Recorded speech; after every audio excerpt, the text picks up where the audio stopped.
The channel, it's awesome that you're tuning in. So in this video we are going to take a close look at the Q900. I must say, like, from my friends from China, they have released so many of these freaking handhelds, but this one I can say in particular is quite interesting. It's not like the cheap China crap I've seen before, so this thing has a lot of potential. But this is the only thing that we're going to get in the box. We're going to get ourselves like the Type-C cable. I must say that is one of the first times I've seen it. Like, they don't use it a lot. Most of the time it's going to be micro USB or an old school mini USB. Then we're going to get the Q900 toilet paper manual mini deluxe edition. And this version will give you some serious paper cuts in your butt. No, just kidding. But we can see, like, the basic explanation. It's not even in English, so it's pointless over here. But let's take a close look at the handheld itself. So the first impression, I do like it. Like the form factor itself. And no, they, in my opinion, don't try to rip off the Nintendo Switch Lite. They're trying to mimic it in some ways, but not like a one-to-one copy like the X2. This time I'm hoping we're going to get two speakers over here. We're going to open it up to see what's inside. Then we're going to get the on and off switch. Over here we can rip out the SD card, to put a quality seal over it or a sticker. And let's see, when is this thing produced? It doesn't say, whatever. Over here we're going to get the input for Type-C, headphone jack out, HDMI out for functionalities. Quite interesting, you don't see that often. Then we're going to get the 4 buttons at the top. At the front we're going to get a normal D-pad, 2 analog sticks that are like also, I think they can be found on the freaking Nintendo Switch, A, B, X, Y, select and start. So that's it, the tour of the handheld, but let's turn it on and let's see how does the display look in general. So to begin with the display is 7-inch of fun, but yeah, it's not a great one. You need to put it in a certain angle, otherwise it's almost impossible to watch on it. It's a little bit of a bummer, so it's still a budget product, this Q900. And you can see it with the display. This is one of these things that they like to save some money with production. But let's take a close look at the menu itself, but it's quite interesting.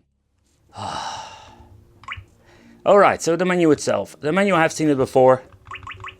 I have seen it with my mini arcade machine I've reviewed a very long time. The thumbnails, same story like with the other devices. I hate those because if your files get corrupted, you are having a dead link on your desktop or your begin menu screen. Here we're going to get games, music, pretty picture mode. Then we're going to get naughty movies. We can browse through the files. If you want to mess around with it, here you can reach into the SD card and sideload some games if you want to be naughty. Over here we're going to get language settings. Let's see if we have the English set to the normal. Yeah, okay, English normally like that. With situation going here with the typo, they fixed it. Theme style.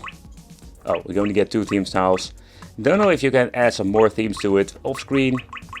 You can see, like, after 30 seconds it goes off. Really annoying. A big light. Oh, it's set to 2. Let's put it on 4. Ooh, that is much better.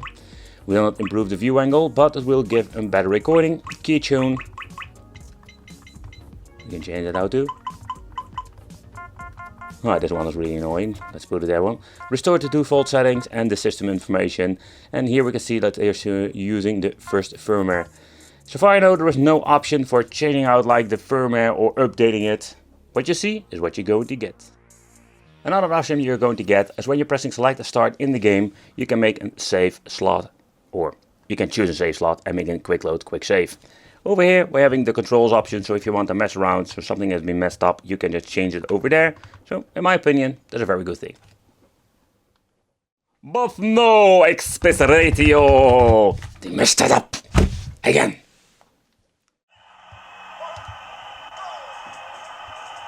Okay, so let's try the analog stick. It plays very nice. So nowadays with these devices, even with the budget series, we can play some PlayStation 1. Take consideration, even then it will run the games. It doesn't say that it's going to have like the perfect performance. But it's just a great addition that we can add your original games to it. So the D-pad does work, but has a major delay. I don't know if this is normal. The analog stick seems to be working just fine.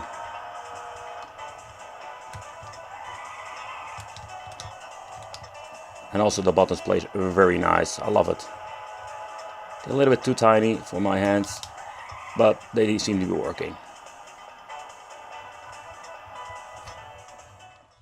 So let's try another PS1 game, and the reason is very simple. I just wanted to double check if everything seems to be working. You can hear like it's still stutters. It had quite a minor hiccup in the beginning.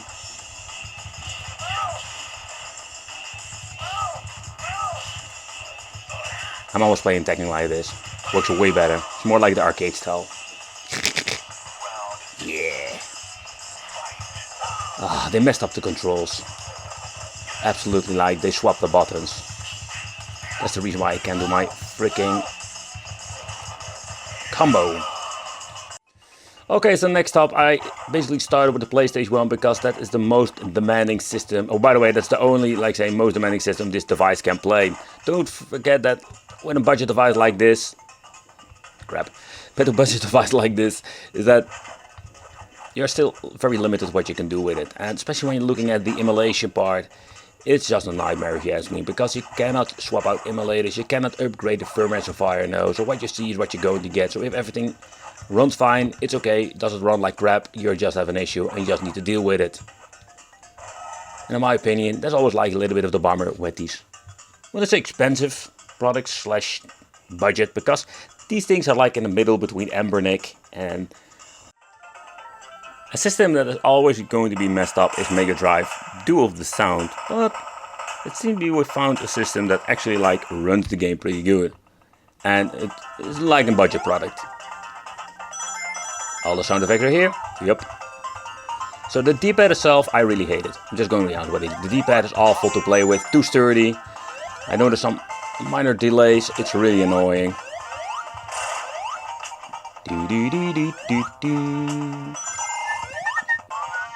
Ah, I messed up. Come on, give me the rope, give me the rope. I know, no, yeah. Because I want to have my invincible mode. This song is always like being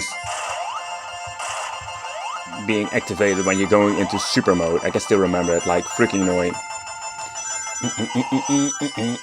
But the game seems to be running smooth for 16-bit. Beefcake Man is Beefcake Man is here. Beefcake Man is here. I gonna slap you in the face today. Because of Beefcake Man. Beefcake. Everyone to be Beefcake. Ooh. Say hello to my little friend.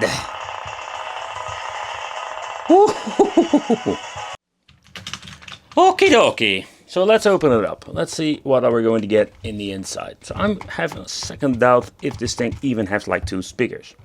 And the reason why is because it sounds kind of weird, you know, like it sounds like all the audio comes from one freaking side. So I'm curious if this thing has 2 speakers. I would not be surprised if it isn't, but because it's always the same issue with these things. Get the screws out. Alright, so let's open it up very gentle, because these things are like mostly clicked together. The 4 screws you're seeing are just actually like more like a support to keep everything in place, because these things are freaking plastic fantastic. Oh, I can see 2 wires, that's interesting. Alright, so let's open it up, and guess what? There are actually 2 speakers inside. But the reason I find it surprisingly, because most of these, let's say, devices don't have 2 speakers, even they're like having the mold for it. But it sounds kind of weird. Like, I was not very happy with the audio quality itself. But the construction, holy crap, this thing looks kind of weird. And the reasons why. Alright, so when I find this thing really strange, so with the previous model I've reviewed, and I mean not like the Q900, but like the cheap devices that have like one gigantic PCB inside, but the construction itself is quite interesting. So first of all, we're going to get a very huge lithium battery in here, in total of 4000 milliamps. I think that will give you like quite a long time to play. Exactly, it's very hard to say in my opinion, but I think it will be like between 4 and maybe 6 hours. Don't pay me on it, by the way. Here at the side we're going to get 2 PCBs, are like specially made for the button configuration. They're all being connected with very nice ribbon cables. They use a lot of electric tape, if I'm saying it correctly, to put everything in position, because here we're going to see like another ribbon cable goes over there. And these things are having the GB2 chipset. Okay, so I must say, like the GB2 chipset, I did look it up. I couldn't find a lot of information about it, but so far I know like these things were quad-core, they're saying on the page they were selling. Like basic specs, they're not like really special, but it is powerful enough to run up to PlayStation 1. By the way, there is no way of adding some new games. And I mean with new games, I mean like adding new emulators to the software itself because it's locked out. Maybe it will boot up like N64. I've seen it before, but it runs like shit. I don't know what kind of emulator you're using. But yeah, this is what you're going to get in the inside. I wouldn't do a further teardown. There's no use because this is the main board actually. Like you can just see everything from this side.